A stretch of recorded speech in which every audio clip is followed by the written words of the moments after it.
अनुभव आहे म्हणून सांगते, ज्या झाडाला कोणी विचारत नाही त्या झाडाच्या पानाला दसऱ्याच्या दिवशी सोन्याची किंमत असते बघा आता. याचं तात्पर्य असं की संयम ठेवला ना वेळ ही प्रत्येकाची येत असते. त्याचप्रमाणे मंडळी, एकांतात राहणारी प्रत्येक व्यक्ती ही गर्विष्ठ नसते. घोळक्यात राहून तिला वाईट अनुभव आलेले असतात ना, त्यामुळे तिला एकांतात राहायला जास्त आवडायला लागतं. पण एक सांगू का मंडळी, पटलं तर घ्या नाही तर सोडून द्या. कधी काय होईल आपल्याला काही सांगता येत नाही. वय झाल्यावर मरण येईलच असं काही नसतं. म्हणून जेवढं आयुष्य आहे ना तेवढं आनंदाने जगून घ्यायचं असतं. आपल्या सोबत काहीच येत नसतं. कोणाला कितीही जीव लावला तरी आपल्या बरोबर कोणीच येत नसतं. म्हणून जेवढं आयुष्य आहे ना तेवढं आनंदाने जगून घ्यायचं असतं. तोरण बांधते दाराला, रांगोळी काढते अंगणाला, उधळण करू सोन्याची, नाती जपू मनामनाची. उद्या आहे दसरा, तर तुम्हाला सर्वांना माझ्याकडून दसऱ्याच्या हार्दिक हार्दिक शुभेच्छा. नमस्कार मंडळी, मी छाया. आपल्या सर्वांचं आपल्या आणखीन एका नवीन व्हिडिओमध्ये अगदी मनापासून स्वागत करते. तर कालच्या व्हिडिओला तुम्ही सर्वांनी भरभरून प्रेम दिलं, त्यासाठी मनापासून आभारी आहे सर्वांची. आणि आता हे पा, फौजी साहेबांचं आणि राजूचं काय काम चाललंय टेरेसवरती. आता जरा पावसाने उघाड दिली, सकाळ सकाळ ऊन पडलं होतं ना. फौजी साहेब आणि राजू काय बोलले, आम्ही दोघं सगळं टेरेस पण धुवून काढतो आणि खालचं गार्डन पण धुवून काढतो, पोर्च वगैरे सगळं. सणासुदीला छान वाटतं रांगोळी वगैरे काढायला. कारण 2-3 दिवस एवढा पाऊस झालाय ना, पावसामुळं झाडांच्यातल्या ज्या कुंड्या असतात ना त्याच्यात पाणी गेल्यावर ते थोडीफार का होईना माती टेरेसवरती गळती. खालचं गार्डन आहे ना, खालच्या गार्डनमध्ये पण झाडांची पानं गळालेत, माती इकडं तिकडं झाली, तर असा राडा झाला होता. तर फौजी साहेब राजू म्हणले आम्ही धुवून एकदम चकाचक करतो, कारण राजूला पण सुट्टी होती आणि फौजी साहेब पण घरीच होते. राजू आणि फौजी साहेब टेरेस धुवून काढत होते, तोपर्यंत माझं खालचं काम चालू होतं. मी घरातली थोडी डस्टिंग केली, झाडून घेतलं, पोचा मारला आणि त्यानंतर आंघोळ करून मग म्हणलं सगळ्यात आधी घटाला माळपाणी करावा आणि देवपूजा झाली की मग स्वयंपाकाला लागता येईल. तर जास्वंदीच्या फुलांची माळ घालायची होती आणि मला 9 फुलं लागत होते. तर करेक्ट 9 फुलं निघले आपल्या झाडांना जास्वंदीचे. खूप छान वाटलं मला. एकतर जास्वंदीच्या फुलांची माळ घालायची होती, नाहीतर मग एकतर गुलाबाच्या फुलांची घालायची होती. गुलाबाचे फुलं काही 9 निघले नाही, पण जास्वंदीचे फुलं 9 निघले. मग त्याचीच माळ घालणार होते मी. आणि हे पहा, टेरेसवरती फौजी साहेबांनी आणि राजूनी टेरेस एकदम चकाचक धुवून काढलंय. आणि टेरेसला आपण निळ्या कलरचा डॅम्प प्रूफ कलर मारलाय ना, तर ते एकदम असं इतकं भारी उठून दिसतंय ना. आणि त्यात पाणी असलं, धुवून काढलं, पाऊस झाला ना, ते एकदम असं निळसर समुद्रासारखं वाटतंय, एवढं भारी वाटतंय ना. आणि झाडं आणखीनच उठून दिसते ते एकदम. तर पावसाने झाडांच्यातली माती थोडीफार खाली गळाली होती ना, ते सगळं धुवून काढलंय फौजी साहेबांनी, राजूने आता एकदम टकाटक केलंय. आणि टेरेस गार्डन धुवून झाल्यानंतर दोघं पण आले खालच्या गार्डनमध्ये, कारण त्यांना खालचं गार्डन पण धुवून काढायचं होतं, कारण पावसाने थोडंफार खराब झालेलं होतं. तर मी फुलं तोडून घेतले, म्हणलं घटाला माळ घालावा, तर नाही नाही म्हणले आम्हाला खालचं गार्डन धुवून काढायचंय. तर हे काउंटर जरा खराब झालं होतं ना, ते व्यवस्थित करून घे म्हणले, तुला काय करायचंय ते, नाहीतर परत म्हणशील हे झाड इकडंच ठेवलं आणि ते झाड तिकडंच ठेवलं. तुझ्या हाताने ते तुला काय करायचंय ते कर, त्यानंतर आम्हाला धुवून काढायचंय. तर मग मी माळ घालायचं बाजूला ठेवलं, म्हणलं नंतर माळ घालते. आणि त्यानंतर ह्या काउंटर मग मी असं व्यवस्थित करायला लागले, कारण सकाळ संध्याकाळ मी दिवे लावत असते ना, दिवे लावताना ह्या काउंटरवर मी दिवे ठेवते आणि तेल घालून मग दिवे लावत असते. तर तेल दिव्यामध्ये घालताना थोडं 1-2 थेंब का होईना ते तेल तिथं गळायला जातं ना, तर ते मेनचट झालं होतं. फौजी साहेब म्हणले ते व्यवस्थित घासून पुसून घे आणि तुला ग्रीन मॅट टाकायचं तर तिथं ग्रीन मॅट पण टाक. कारण ह्या मनी प्लांटच्या माठाखाली मी तिथं पूर्ण काउंटरवर ग्रीन मॅट टाकलं होतं, पण पावसाळ्यामध्ये मी काढून ठेवलं होतं, कारण पाऊस झाला ना, पावसाचे शिंतोडे तिथे यायचे आणि त्या ग्रीन मॅट खाली पाणी साचायचं आणि मग ते लाकडाचं प्लाय खराब होईल, त्यामुळे मी ते ग्रीन मॅट काढून ठेवून दिलं होतं. तर आता पाऊस जरा उघडलाय ना, फौजी साहेब काय बोलले, आता पाऊस जास्त काय व्हायचा नाही, तू ग्रीन मॅट तिथं टाकू शकते, सणासुदीला छान वाटतं. तर मग मी ते घासून पुसून घेतलं व्यवस्थित, सगळं ग्रीन मॅट टाकलं आणि 1-2 झाडं ठेवत असते मी तिथं. मोठा आपला माठ आहे, माठामध्ये आपण मनी प्लांट तर लावलेलाच आहे, तो असा एकदम खिडकीवर गेलाय. खिडकीवर लावायच्या पर्पजने मी तो मनी प्लांट लावलाच नव्हता बरं का. म्हणलं छान माठ दिसन, त्यामुळे मी त्याच्यामध्ये मनी प्लांट लावून दिला. पण तो एवढा ग्रो झाला ना, एवढ्या त्याच्यातून फांद्या निघायला लागल्या ना मनी प्लांटच्या, मग नाईलाजाने मी त्या खिडकीवरती तो मनी प्लांट लावून दिला. तर ते एकदम मस्त खिडकी हिरवीगार झाली आता. तर तिथं काउंटरवर व्यवस्थित केलं मी सगळं. त्यानंतर मग फौजी साहेब आणि राजू हे खालचं गार्डन धुवून काढत होते. आणि मला कन्यापूजन करायचं होतं. तर सकाळी करण म्हणलं तर सकाळी मुली सगळ्या शाळेत जातात आणि मुली काय भेटणार नव्हत्या आणि कामाची घाई गडबड पण असती बरं का सकाळचं. त्यामुळं म्हणलं संध्याकाळी निवांतच आता कन्यापूजन करण, तोपर्यंत सगळं घरातलं निवांत आवरून घेते मी.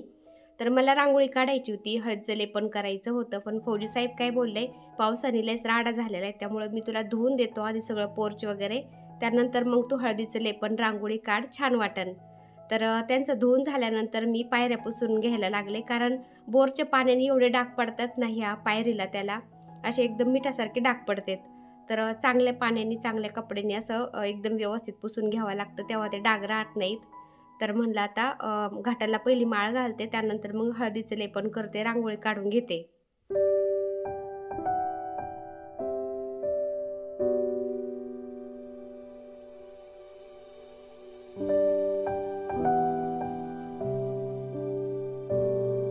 घटाला माळ घालण्यासाठी मी जास्वंदीचे फुलं काढून घेतले होते, पण टेरेसवरचे फुलं तसेच राहिले होते. तर टेरेसवरती आले मी, म्हणलं कण्हेऱ्याचे गुलाबी फुलं आहेत ना ते पण काढून घेते थोडेसे, कारण नवरात्रीची 9वी माळ होती आणि गुलाबी रंग होता, त्यामुळं म्हणलं चला गुलाबी फुलं भेटलेत तर घेते थोडेसे.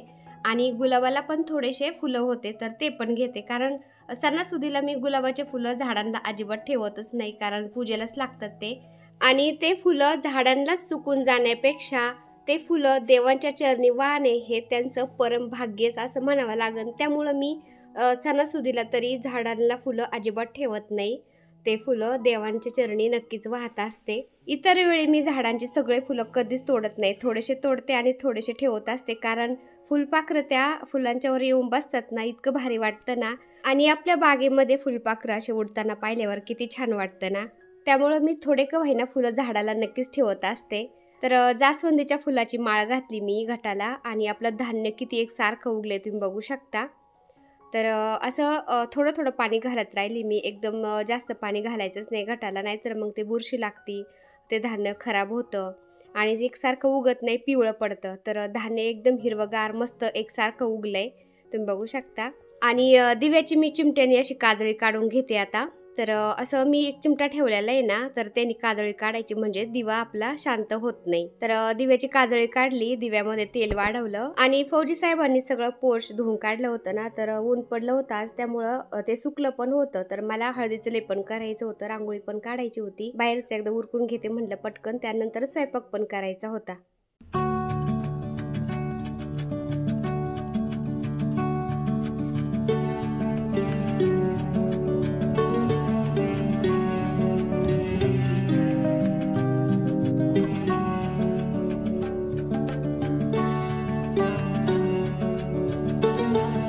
उंबरठ्याला हळदीचं लेपन केलं आणि 9व्या दिवशीचा 9वा रंग गुलाबी होता ना, त्यामुळं रांगोळी यांच्यात पण मी गुलाबीच रंग भरला होता.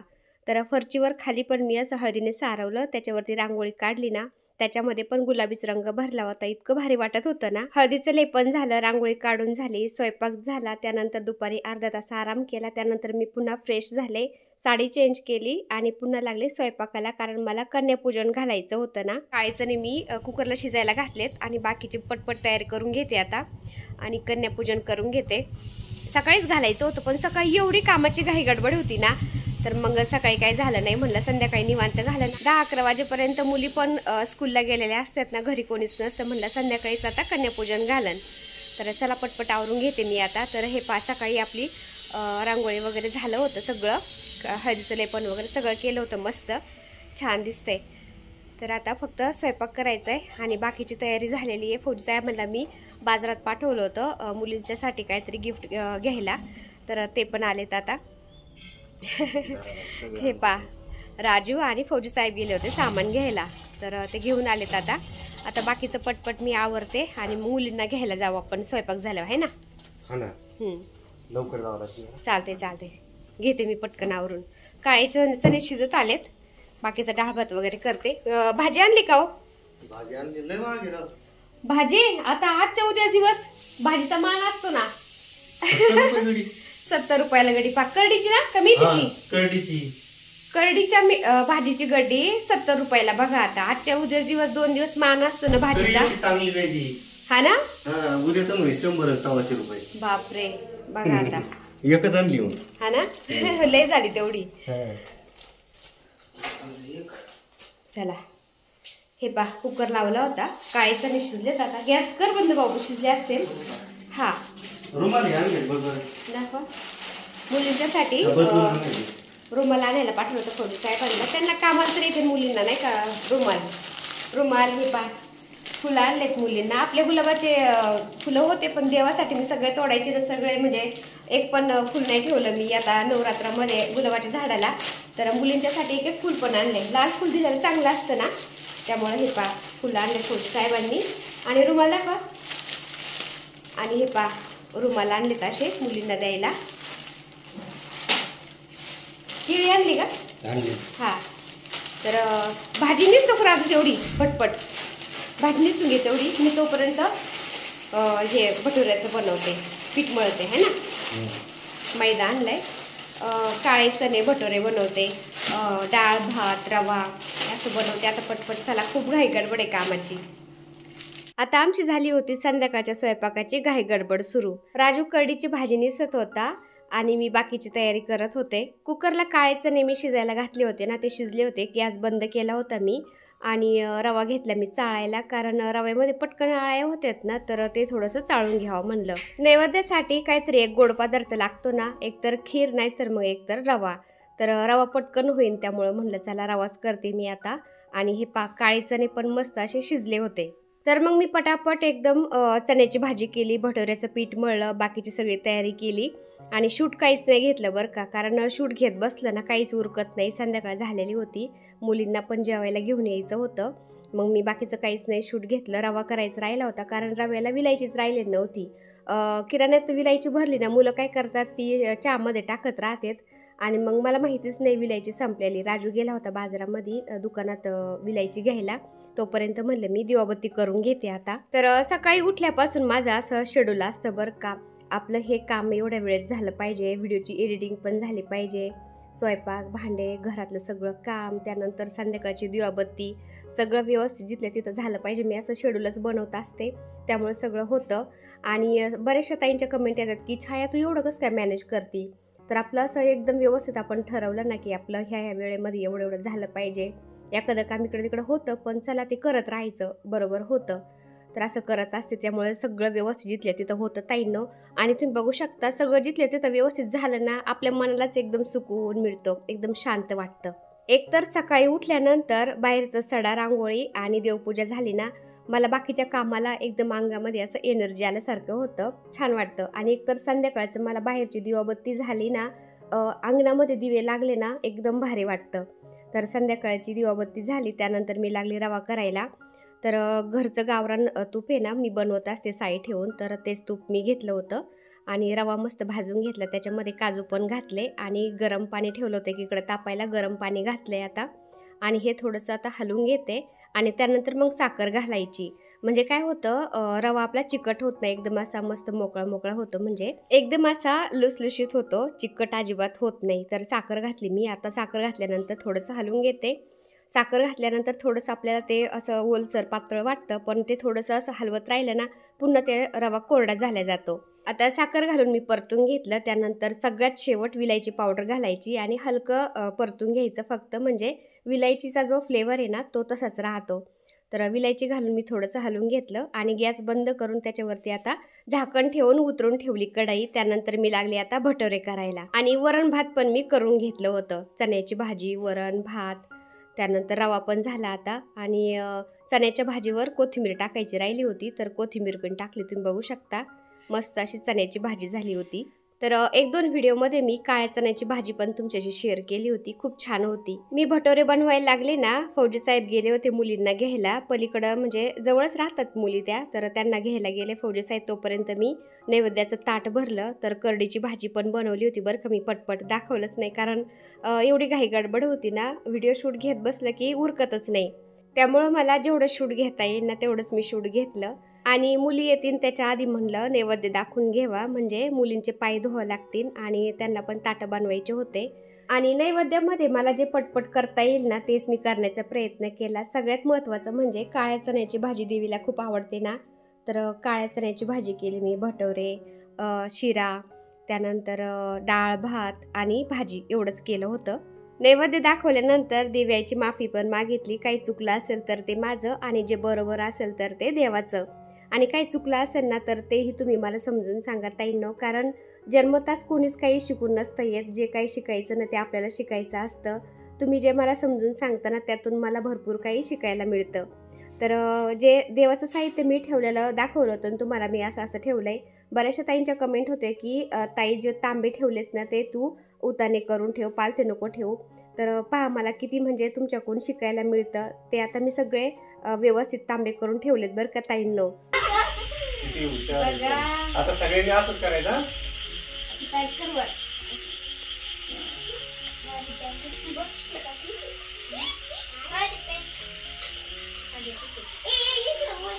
तुझी बहिणी आली आहे. हा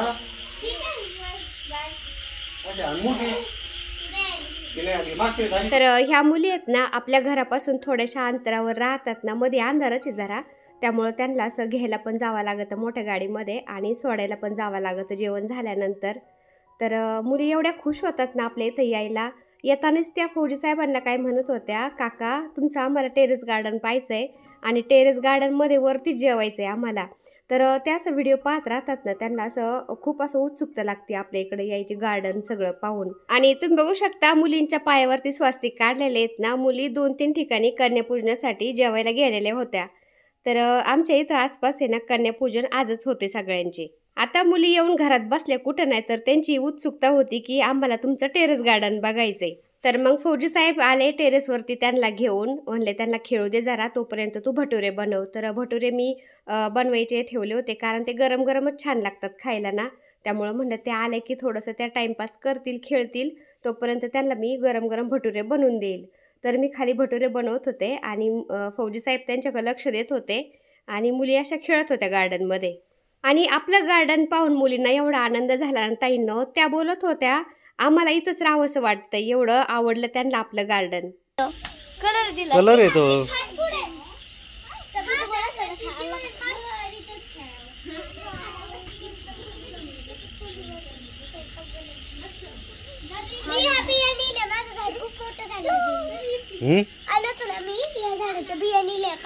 आणि टेरेसवरती आल्यानंतर त्यांना एवढा आनंद झाला ना, मुली मस्त गाण्याच्या भेंड्याच खेळायला लागल्या होत्या. तर ते पण मी तुम्हाला थोडंसं दाखवते.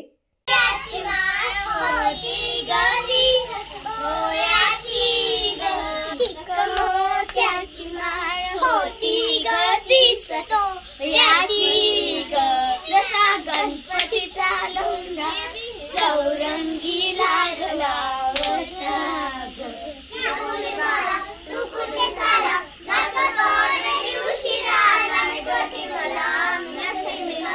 सांगू का मम्मीला तू शाळा माझी सासू तुझी मदर हे माझी होणारी हमसफर आल्या की ब्युटी आल्या की फ्लॅश तुझ्यावर थांबून माझी नजर एक नंबर तुझी गंमत हाय चाल शेकी शेकी हाय किती सुंदर तुझं डिंपल जे पाहिजे ते घेईन एक नंबर तुझी गंमत हाय चाल शेकी शेकी हाय किती सुंदर तुझं डिंपल जे पाहिजे ते घेईन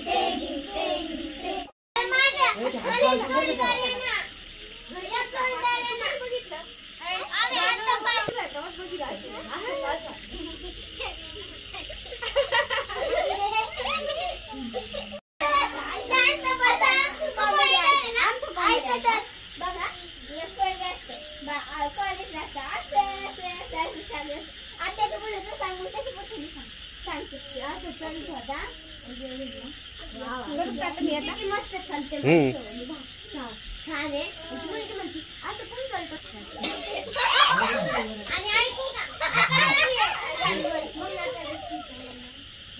आता मुली काय बोलल्या, आम्हाला खाली नाही जेवायचं, आम्हाला टेरेसवरतीच जेवायचंय. मग सगळं जे जेवण बनवलं होतं ना ते आम्ही सगळं टेरेसवरती आणलं आणि मग आम्ही ताटं बनवत होतो. तर मी ताटं बनवायला लागले ना, सागर, आकाश, राजू मला तिघं पण ताटं बनवू लागत होते. आणि आम्ही आता ताटं बनवतो ना तिथं थोडासा अंधारच पडतोय. तर फौजी साहेब बोलले आता 2-3 दिवसांनी मी तिथं 2 लाईटी बसून घेतो म्हणले, म्हणजे थोडा तिथं उजेड होईल.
करा सुरुवात.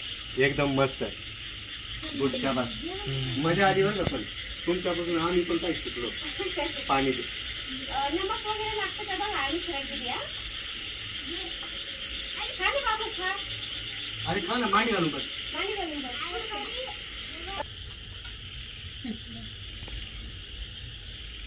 काय झालं तुला? काय झालं का वरण भात?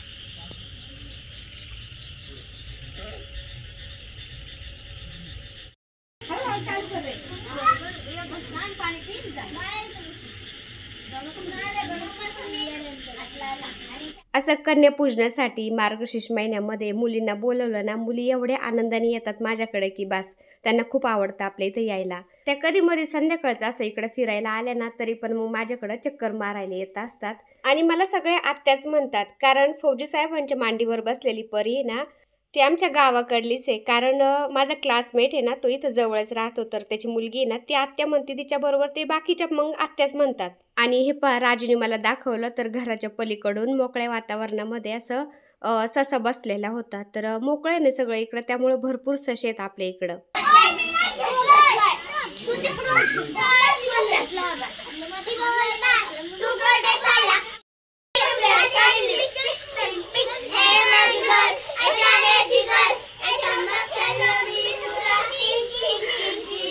फौजी साहेब फौजमध्ये असतानाच मुलं लहानची मोठे झाले. कधी मध्ये महिना दीड महिन्याच्या सुट्टीवर यायचं आणि लगेच जायचं. त्यानंतर पुन्हा 6 महिन्यांनी 7-8 महिन्यांनी सुट्टीवर यायचं ना, तर ते लहानपण त्यांना व्यवस्थित मुलांचं पाहताच आलं नाही. तर आता लहान मुलं असे खेळत आहेत ना, मुलांना पाहून खूप छान वाटत होतं फौजी साहेबांना. मुलींचे जेवण झाले होते, मुली खेळत होत्या. आता फौजी साहेबांनी मुलींना द्यायला ते रुमाल वगैरे आणलं होतं ना, ते देत होते मी. तर बाजारात मी नव्हते गेले, फौजी साहेबच गेले होते. त्यांना जे घेता येईल त्यांनी ते आणलं, रुमाल आणले होते. आणि लाल चुनरी पाहिजे असतात, तर लाल चुनरी मला 4-5च भेटल्या होत्या. तेवढ्याच मग दिल्या मी त्यांना. आणि पैसे पण द्यायचे असतात ना या दिवशी मुलींना. तर पैसे कसे द्यायचे, शिक्क्याचा मान असतो या दिवशी. तर शिक्क्याच्या स्वरूपामध्येच आपण पैसे द्यायचे. तर 5-5 रुपयाचे कॉईन ठेवले होते मी गोल्डन कलरचे. तर ते पण दिले मग त्यांना.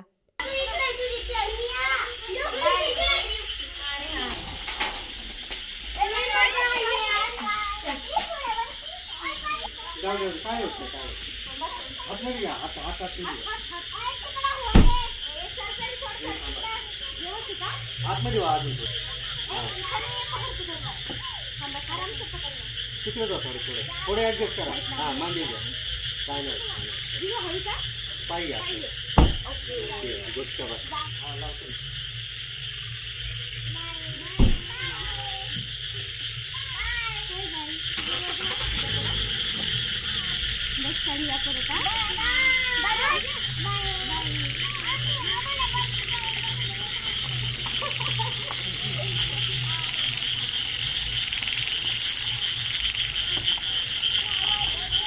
मुलींचं जेवण झाले, मुली गेल्या, आमचं पण जेवण झालं, बाकीचं सगळं आवरलंय. आणि आता इथं घोरपडे काकांनी सांगितलं की दांडिया प्रोग्राम होतो आमच्या इथं. तर दांडिया पाहायला चाललो तर आम्ही. तर चला थोडंसं जाऊन येऊया 5-10 मिनटं. वेळ तर भरपूर झालाय, आता 10 वाजत आलेत, पण दांडिया उशिराच चालू होतं.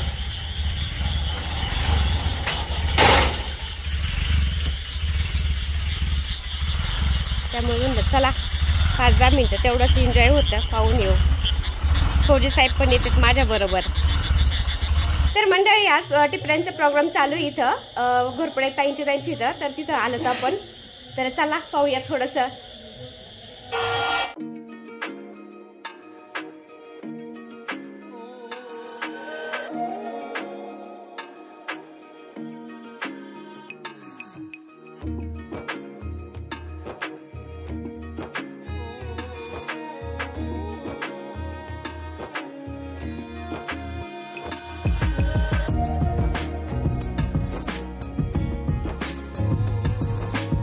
आणि आता इथं मी म्युझिक दुसरं लावलंय, कारण ह्या म्युझिकने आपल्या चॅनलवर लगेच कॉपीराईट येतं त्यामुळं. तर मी पण थोडंसं खेळले, अगदी थोडं खेळले. दिवसभराची भरपूर थकलेली होते ना, तर घोरपडे काकांनी ताईंनी बोलवलं होतं, त्यामुळं म्हणलं चला थोडंसं येऊ आपण पाहून. आणि इथं आता घोरपडे ताई आणि घोरपडे काका बोलत होते की तुम्ही फोटो काढा आणि थोडंसं दांडिया खेळा नवरा बायको. तर शेवटी त्यांनी आम्हाला थोडंसं दांडिया खेळायला लावलंच. आणि मग एकीकडून घोरपडे ताई आमचं शूट घेतात आणि एकीकडून घोरपडे काका पण शूट घेत होते बघा. आणि व्हिडिओ शूट घेऊन त्यांनी आम्हाला ते व्हिडिओ पाठवून पण दिले पा. तर घोरपडे ताईंचा आणि घोरपडे काकांचा दोघांचा स्वभाव इतका छान आहे ना. सकाळपासून संध्याकाळपर्यंत मी एवढी थकलेली होते ना, तरी पण मग त्यांचा फोन आला ना, फौजी साहेब म्हणले चला आपण थोडंसं जाऊन येऊ. तर मग थोडंसं आम्ही तिथं पाहिलं, थोडं शूट घेतलं आणि लगेच निघलो. मग कामं सगळ्यांनाच असतात, पण वेळात वेळ काढून संध्याकाळचं सगळ्या बायका असं एकत्र येऊन एन्जॉय करतात ना, तर छान वाटतं. तर असं मी थोडंसं शूट घेतलं होतं. चला आजचा व्हिडिओ मी इथंच एंड करते आता. व्हिडिओ आवडला असेल तर एक लाईक नक्की करा. चॅनलवर नवीन असाल तर प्लीज आपल्या चॅनलला सबस्क्राईब पण करा. चला तर भेटूया पुन्हा अशाच एका छानशा व्हिडिओ बरोबर. तोपर्यंत बाय. व्हिडिओ पूर्ण पाहिला त्यासाठी मनापासून आभारी आहे सर्वांची. सर्वांना श्री स्वामी समर्थ. आणि पुन्हा एकदा तुम्हाला सर्वांना दसऱ्याच्या हार्दिक शुभेच्छा.